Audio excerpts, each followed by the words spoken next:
lidi, já jsem Lily a jsem tady ještě s Bertíkem Cucem, což je syn Markéty Cucové a natáčí na její kanál.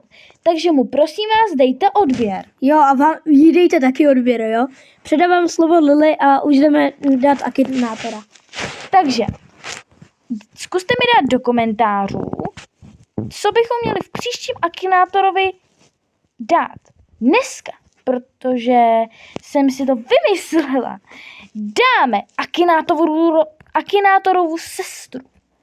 On má? Jo, a dejte 10 lajků, aby byl další díl, takže jdem na to.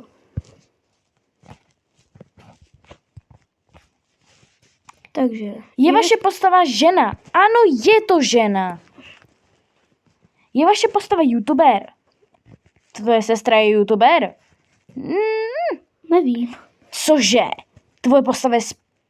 Tvoje segra je zpěvačka? No, úplně bych Ale neřekl. úplně bych neřekl. Neřekla. Já vím. Je vaše postava herce? Není. Zná vaše postava vaše jméno? Ano. Ne. Nezná. Aha, a jo, máš pravdu. Je vaše postava skutečná? Ne. Má vaše postava tmavé vlasy? Nevím. No prakticky, že Akinátor má tmavé vlasy, tak možná ano, takže pravděpodobně. Je vaše postava z filmu? Ne. Je vaše postava z nějaké hry? Ano. Používá vaše postava zbraně? Ne. Je vaše postava spojena s Akinátorem? Ano. Je vaše postava zamilovaná do Akinátora? Ne. Je vaše postava máma? Ne. No je, možná. Co když má Není. dítě? Sídlí vaše postava v Londýně? Nevím. Nevím.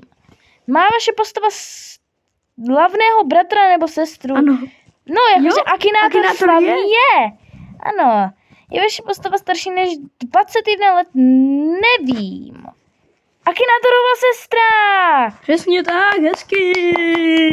Takže Akinátor to zvládl a dejte 10 lajků pro další video s Akinátorem. A do komentářů mi dejte vědět, co bychom měli udělat za další video s Akinátorem. Takže čau u dalšího videa. Mějte se. Čau lidi!